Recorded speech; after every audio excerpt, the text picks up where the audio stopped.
And I think for years I just wanted to serve, but then I also realized that I had unpacked some things I had healed from, because I was really passionate about I'm gonna be a better person because I know God wants me to, and I decided to, and I took that commitment seriously.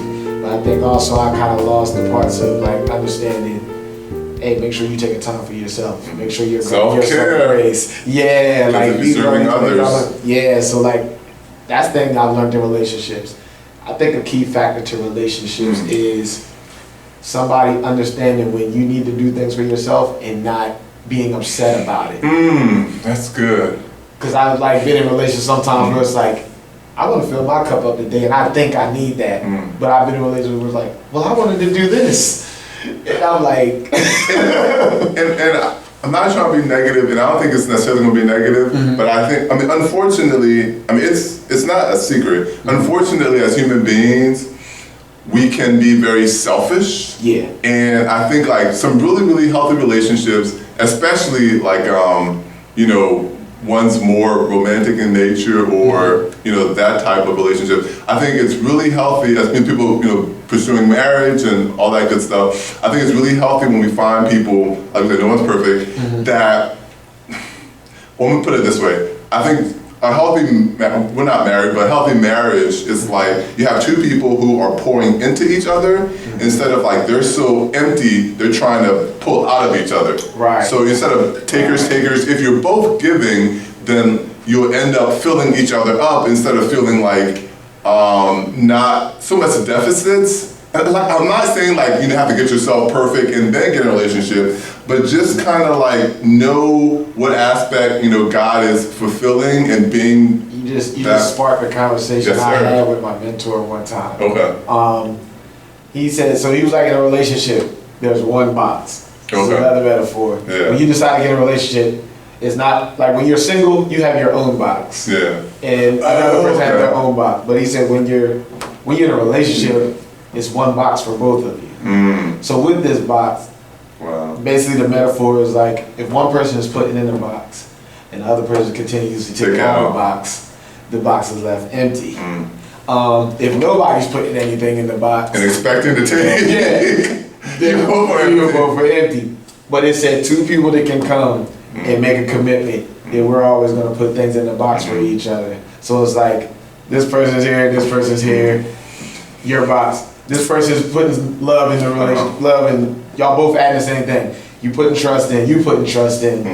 It's getting full. The box is steady getting full. And nobody is always looking to take out, but it's if two people come into a relationship and they're adding to the box and they're putting into the box, even on the days where one person might need to take something out of the box, you've done so much putting in the box that's not going to hurt you, because your box should be overflowing if both people are putting in the box. So I'm going to be really ambitious. I don't know if I should, but I'm going to try to get to 2 topics maybe within the next 5 to 10 minutes, and then close. So we're just kind of boom, boom, boom. So the 2 topics is, still in the relationship, and I know it can be controversial, but we're all adults and we'll give each other grace, and the audience as well. So relationships, romantic relationships, gender roles, male and female. I know that. I know that can be I've been watching some your Facebook posts and stuff, and you talk about male and females and women are upset with men and vice versa, and people are misinterpreting.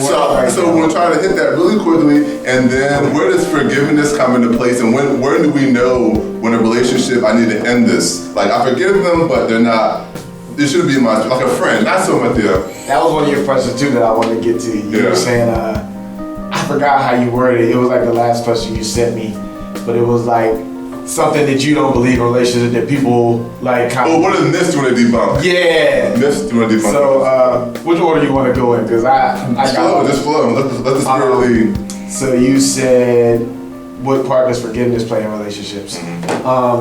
It's funny. I used to live by the term endless forgiveness. I really think forgiveness is so empowering. And I think people take it the wrong way. People probably hard to stop somebody from forgiving somebody. Yeah. It's like, I'm not gonna let you off the hook Yeah. for doing something that I wouldn't have done to you. But it's like, no relationship is ever gonna not have disagreements, adversity. I think that's what you find out what your relationship is made of. So let's say you do something that hurts me, and you might have did it unknowingly. We all got different experiences. Yeah. Or it might be like, I go to therapy. I'm starting to understand certain things are triggers for me. But I'm not walking around with a list of my triggers on my face where somebody knows. So let's say my partner at the time unknowingly does something that triggered me from something that I've been through. Yeah. And I hold that against them, and they don't even understand what they did. I think now we gotta go back to my car. I need to communicate. I need to do that. Like, hey, when you did that, it made me feel whatever. And on top of that, when you feel what you felt, that person might not meant to make you feel that way, but you might have felt some pain. You might have felt some resentment. Like, I can't believe they did that, but they didn't know that would hurt me. If you care about that relationship, you're gonna forgive that person, but also you're granting them grace. Like we talk about, grace is important. But also, I think forgiveness is so empowering because it's literally taking the load off of your back. Yeah. People think when you forgive somebody, you're doing so much for the other person. Where it's like, no, you're not letting them off the hook.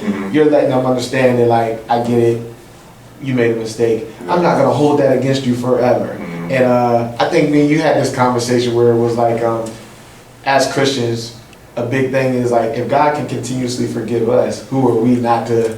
Yeah, that I was. You stole my thunder, but yeah. The kicker is, as Christians, the Bible tells us, like the Lord's Prayer or the disciples' prayer, forgive us as we forgive those who forgive us of our trespasses. So, and then there's the parable of the unmerciful servant, where we're told that if we don't forgive others, and it's, I guess the difficult thing, like with pride, we don't understand, we don't understand how bad our offenses are to God.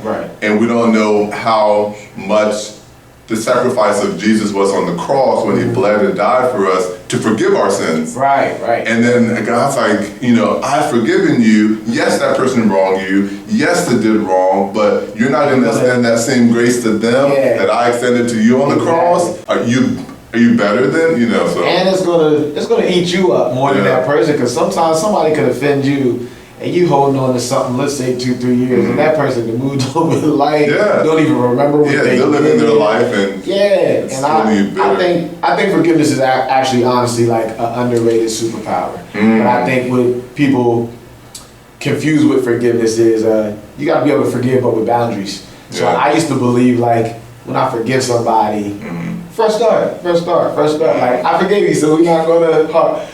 I was clueless, right? And then it was like, that's when I started understanding, like, I was the one letting myself down, thinking like, I keep forgiving people and just like thinking, all right, now we good to go. Where it's like, I understand, like, nah, I'm forgiving you, but realistically, I'm not forgetting. And then also, I think if the offense was something that like really crossed my boundaries, I can forgive you, but decide that I'm probably never going to be in that space with you again. Like, our relationship might take a hit that, I don't want to use the word damage, but like, it might not be reconcilable. Like, I'm forgiving you. It happened, it's cool, but I'm also deciding, like, that's just something I don't want to go through again and don't even want to take the chance of. So I might cut ties with that person I forgive. And it's like, not saying they're a bad person, it's a boundary for myself. And like you said, self-care. Like, we have to protect our hearts. We have to guard our hearts. We are still human beings. And I used to think, like, I feel like I've been through a lot, and somehow God always brought me out of it. So I'm one of those people who I used to be like, oh, it's cool, whatever. But something I also learned about forgiveness is, like, forgiveness doesn't always happen in the snap of a finger. Sometimes forgiveness takes years. Like, sometimes forgiveness can be a journey. Like, I'm about to give you a super. Me and my real dad, we didn't have the most solid relationship growing up, There were some things I saw between him and my mother that, like, helped make me form an opinion about my father at one time. My father and my mom divorced, and for years, like, I held anger, like, why weren't you this, why weren't you that, for me and my brother, and also for my mom, But what I had to realize, like you said, like, he's human. God loves my dad. That's the dad God, gave me. Am I gonna sit here and be mad at my dad forever because he didn't make the type of decision I think I would have made, if I was in his position? Or am I gonna still honor my father and say like, man, listen, I don't even know what was really going on between you and my mom. I just know what I saw, and that's what hurt me. But now I want to do better. And it's taken time to get to a point where like, I look at my dad and I'm not thinking about the stuff that I saw. I love my father for who he is now, and not for the experience that were created around me when I was a child, because he may have had struggles that I didn't know anything about, and who am I to say I would have handled it any better? So now that's why I like to grant, grace and forgive people over time, and I'm building on that. Me and my dad talk to each other now, go out sometimes, we don't talk every day, but it's like we have a relationship now, where at one point I just like kind of was like, forget that guy, if he sees this, Pops, you my guy, I'm just, this for the people. That was real for me. That was my truth, and me and my brother talk about it because I have an older brother, and his relationship with my dad was different than my relationship, but we were only 2 years apart, but that was based on his experiences and what he saw versus my experiences and what I saw. It was two different relationships, and I used to kind of look like, why my brother and my dad cool, and I feel like a distance with my dad. It was like a disconnect for me because of some of the things I saw that my brother didn't see. Amen. So I learned that forgiveness also is a journey. Like it took me years, because when you really get behind like what you're mad about, if you really break it down, you understand like, all right, I was mad because I didn't have a relationship with my dad. So in order to have the relationship, what's necessary? Forgiveness. Yeah. I can't hold the fact that I didn't have a good relationship against them if I actually want to form a good relationship. That's, counterproductive. You know what I'm saying? So it was things like, I can't get my childhood back, but now as a grown man, like I can sit and chop it up with my dad, and I'm so proud of the man my dad's becoming. He's made a lot of changes. That's my guy now. And I think also losing my stepfather helped me realize like, you don't know what people are going to be taken away from you. So let's say even a friend or a relative, you had a little thing where you didn't forgive, and then you get that call, which I don't hope that, but like stuff like that is happening nowadays.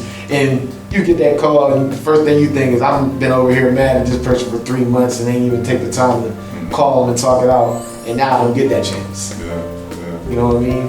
Yeah, so forgiveness, and I like how you you put the word boundaries in there, which for me, I was gonna say that from a different angle, but similar.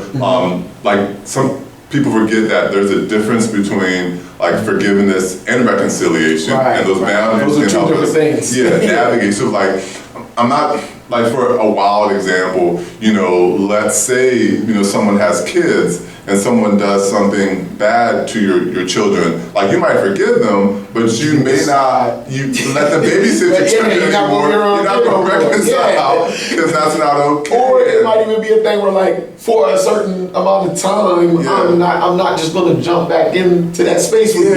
Like let's say you have I'm gonna say a lady who's in a relationship, and let's say they're not married, but the guy is dating her, and then he gets like physically like assaulted, he's abusing her. Like she can say, I forgive you, but she's like, I'm not gonna reconcile and let you in my space because I'm not safe with you. Right. And there's that danger, and it's unhealthy because back to my unhealthy things like disrespect. If the guy's hitting you, he has issues with respecting you. And one thing I want to say, so I do I'm a therapist, and so when I do marriage counseling or even individual counseling, and I'll say talking to females, and I can say males as well, but oftentimes it's females that tend to share more about the relationship or seek advice, but I know we're trying to encourage males to do that more. But just from work experience, I'll say oftentimes I'll be talking with an adult female, and she's sharing about she met this guy and just trying to figure out if he's the one for her, and if he loves her. And one thing I try to share is that while a female may be looking for love, and obviously love is important in a relationship, I find that it's hard for them to discern if the love is really there just by looking at love. I try to tell them look for a guy that respects you and respects your boundaries. So for example, instead of saying, wow, he loves me, he brought me flowers, he got me this teddy bear, he's hugging me and kissing me, he loves me. Instead of that, I mean, it's cool and all, but instead of that, look for, oh, I told him that I'm sick and he can't come over. He respected that boundary. He was upset with me. He didn't yell at me. I got one even better for you. Yeah. It was funny.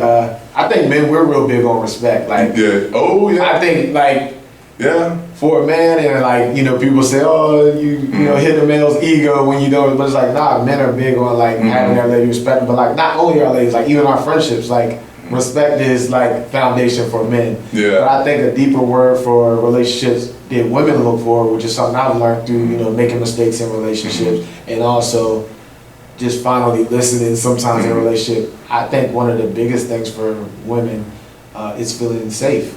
Yes, safety. And like those boundaries help to. So what you said, so it's like respect your boundaries. You can. I feel safe enough to tell him that I need space today, and he's not going to be mad. Like I think when we say safe, people think like, oh, he protects you, he'll not somebody else. Physical, emotional, spiritual. But it's deeper than that. It's like feeling safe to speak your truth with this person, feeling safe to have a bad day and not feeling judged, feeling safe that when you have feeling safe a disagreement won't turn into disrespect. Where like I've made that mistake in the past, like disagreements to me, where I think that's why men are big on respect. So sometimes a disagreement in some of my past relationships felt like my girl was disrespecting me because it's like, I knew she didn't just say that to me, and like I made the mistake of like, now because I feel disrespected, I become disrespectful, and that's something I had to look at myself like, dang, like in that moment, because I felt that emotion, I projected it back, and now it's like I think the best relationships are, even if I feel disrespected, that person feels safe enough to know like I can correct them without, you know, so much attacking them or criticizing them, just letting them know like, hey, I don't know if you meant that like that, like, and you explain it, where it's like, again, now that person's gonna be like, dang, like I understand where he could have felt offended, but what I'm really looking at is like, even though he felt offended, he still made sure I felt safe. And that's that tire of yours, communication. Because like, I would say maybe 75% of the time in relationships, I'm doing counseling and stuff, like, oftentimes when people feel disrespected, not all the time, but oftentimes it's a miscommunication. And then we may reciprocate that negative energy without checking in, clarifying, and which is, I think, Book of James talks about being quick to listen, slow to speak, and slow to anger. You just made me think, you know those cars that got that extra tire on the back? I might have to add an extra tire to my car because I'm understanding is big for me. Understanding. I think that's something that a lot of people don't value because it's like, if I say, you know, when you know, are on your phone when I'm talking to you, it makes me feel like you're not listening. That can go two ways. A person who understands can say, you know what, I get that, you're right, because like if I'm engaged on my phone, where things, I hear you, but I can tell that makes you feel like I don't. So let me break that habit, let me work on that habit. Where a person who doesn't grant that understanding, I hear you, I don't gotta be looking at you to, you know, where it's like, it might seem like a little thing to that person, but you might not know.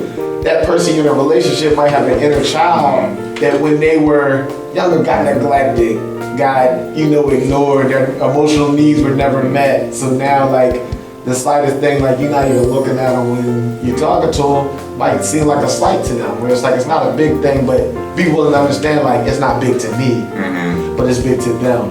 And it seems like all of those things kind of like work together, because I ask myself, why would someone be understanding? And my answer that comes to me is like, understanding often is like a manifestation of love. Like if a lot of stuff falls under the love. If you love someone, you should understand. And I think about I'm trying to do better with not looking at all these memes on Facebook. But anyway, I saw this. I'm just saying, that's bro. But anyway, so like I saw this picture, this meme, and I don't know if it was true or not, but it had this guy and just, we're adults. Like, the guy wasn't like the best looking guy. He was obese and whatnot. Then they had this very beautiful lady, like, with her arms around him.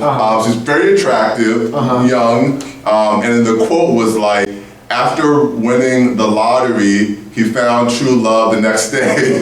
And the idea is that she just wants him for the money.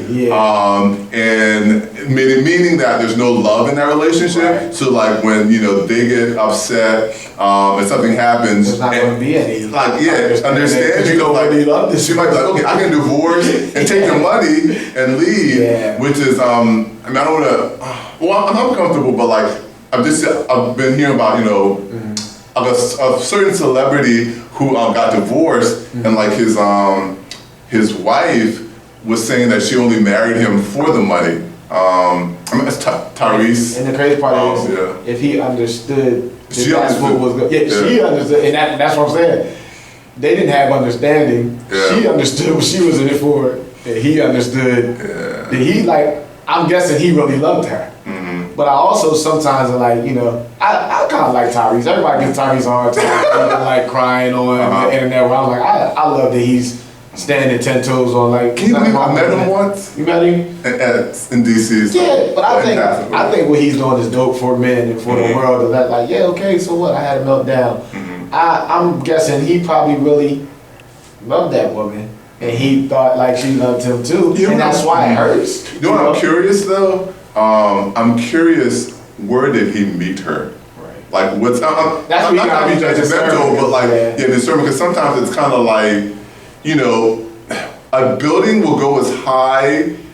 Well, you can build it as high as you want, but it will be sturdy based on the foundation. Right. Like how sturdy the foundation. Yeah. So oftentimes it's like where you meet someone often, or how you meet them, kind of shapes the foundation. That can segue into the one question. I keep forgetting the word. The one where you said myths debunk. Yeah, the myths in relationship. But we're not time on the film, but okay. Okay, so we can get this one, then we can finish up.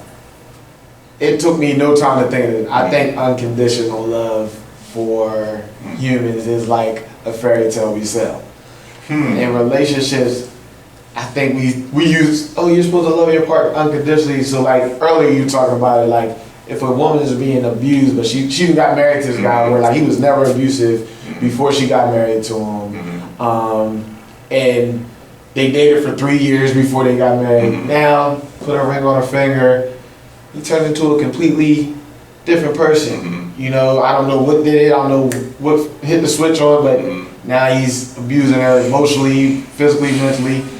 We live in this. I feel like religion did this. I'm not gonna say God. I feel like religion made people think like, you're supposed to honor your husband and y'all gotta work through it.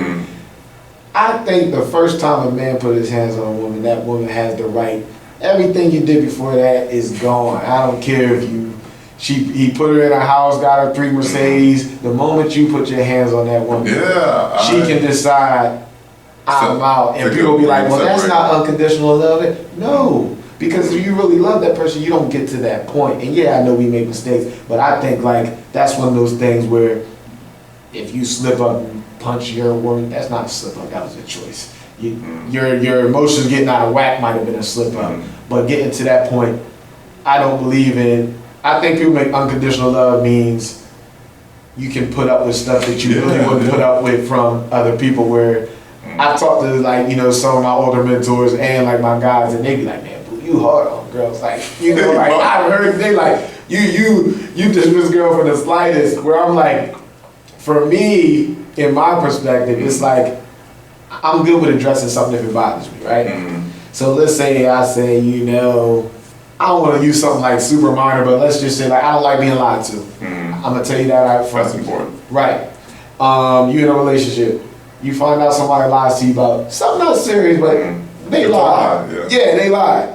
And it's like, hey, remember I kind of told you, like, one of my things is just don't lie to me. I'd rather you tell me an uncomfortable truth than an uncomfortable lie. And it's like, I put that on the table saying, Please, just never lie to me. I got lied to once on a little thing. And then it becomes another little thing. You lied again. And now it's become a habit of this thing that I really don't want to have to tolerate. I don't want to be in a relationship with a liar. Where on the outside looking in, people might be looking at that relationship saying, oh, well, she cooks and she treats you well, so what, she lies here and there. No, that's big to me. Yeah. Because I'm big on trust. Yeah. So it's like, I don't believe in having to stay because you decided you're going to stay and have this unconditional love. I think, no, the conditions need to be good. I need to feel safe. I need to feel heard. I need to feel like I can trust you in a relationship. If I start feeling the opposite of that for a period of time and it's ongoing, in loving myself, I can change my condition and remove myself from the relationship. To add something, I think I agree with what you're saying. I think in the world sometimes people confuse the definition of love. Yeah. So they think love means permissibility. Like, I'm gonna permit you to do whatever because I love you, and that's not what love is, because we know God is love, and God doesn't permit us to do whatever we want. Right. And as I kind of sum it up, I think about so our society, people will say, well, if you love me, you have to accept whatever I do. So the moment you don't, you don't love me. It's like, no, I do. So like a parent and a child. So a parent, may love a child, but it doesn't mean that they're going to permit that child to stay up all night playing video games. So if the parents disciplining their child for lying, stealing, getting in trouble, or saying you have to go to bed at this time,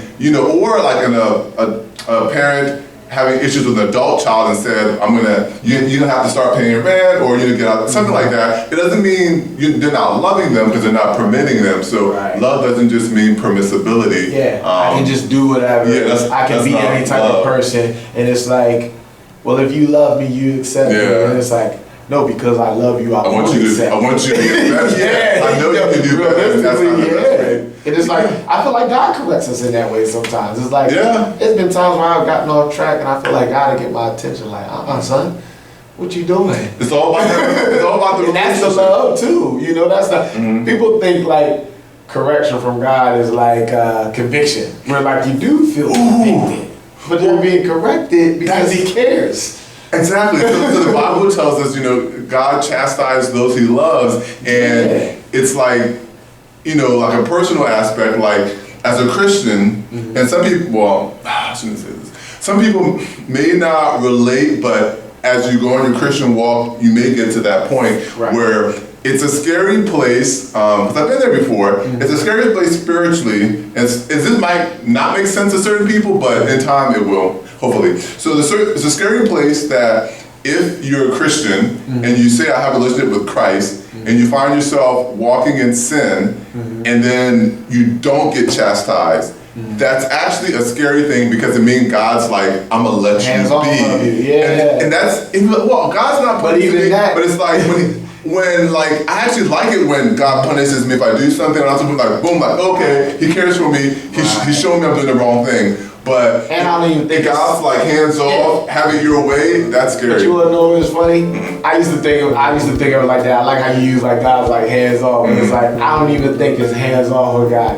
I think it's God more like, I got to pass that out for you.